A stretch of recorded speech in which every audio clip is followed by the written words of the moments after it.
I mean, what's one more conflict in the Middle East, am I right? I'm Chris Wolvie, the wrestling blogger who always tells it like it is.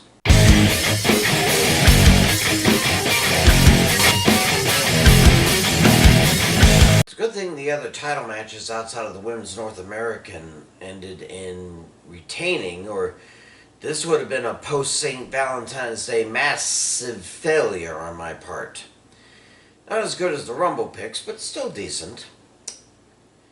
Speaking of the Royal Rumble, just because the last one happened 3 weeks ago doesn't mean we can't talk about the next one. Hell, they just announced where WrestleMania 42 will take place, and number 41 is still 2 months away. Shame it isn't somewhere in Europe like the crowds in London and France have been told superstars were pushing for. In any case, the next Rumble was announced just before the last one. And shock of shocks, they're returning to Riyadh next January to decide the WrestleMania 42 main eventers.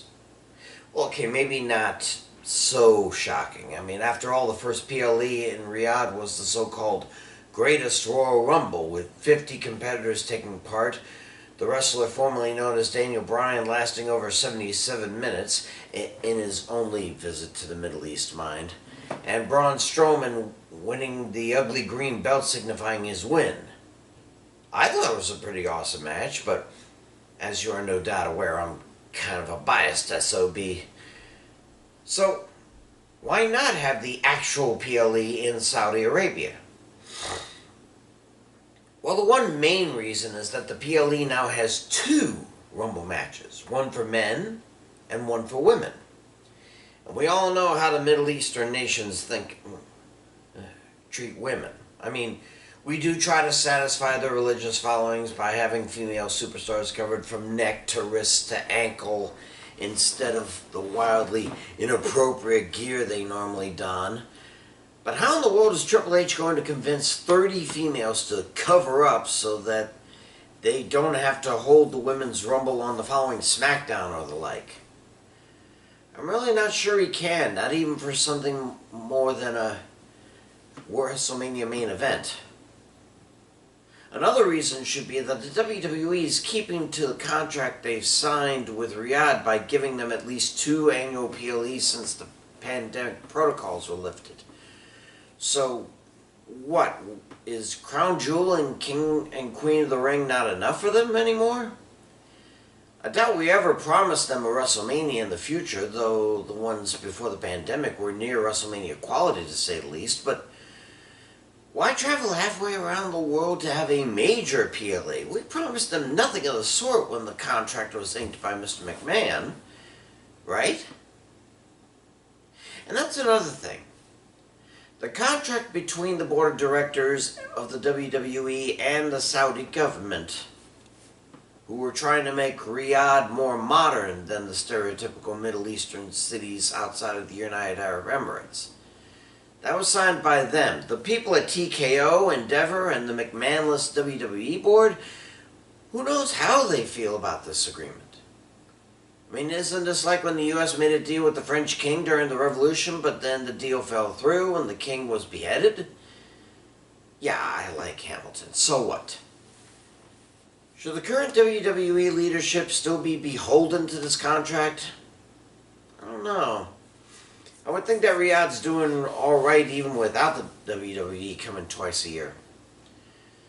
But then again, to the WWE, I'm sure money is money, and I'm sure the Saudis paid a sultan's ransom for each PLE in their midst, and will continue until the contract expires.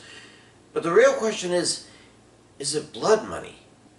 It's true that no country, Arab or not, has a monopoly on squashing human rights, but this is mainly why Daniel Bryan, among others, asked not to be part of events in Riyadh.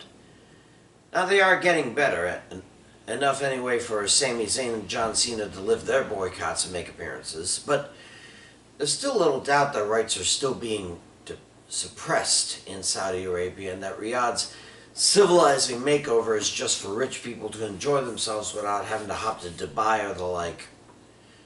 So, I ask again, I ask if we should be giving the Saudis another Royal Rumble.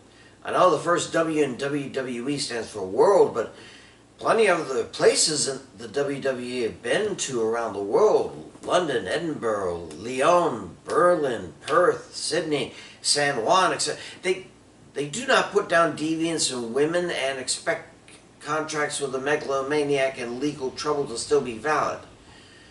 What makes Riyadh special enough to warrant a major PLE like this? Now you see, this is probably why fans like me will never be in charge of pro wrestling, no matter what authority figures may say in front of cameras. I'm sure I'm missing 100 different details explaining why this is happening when it really shouldn't. Maybe the legalese in the contract prevents Tony Khan and The Rock from doing anything short of capitulation for the next few years. Or maybe those who watch don't give a crap about what goes on in Saudi Arabia. As long as they can see another awesome Rumble match, and as long as they're not planning on attacking the U.S. Who knows? Who knows anything in this weird, wide world anymore?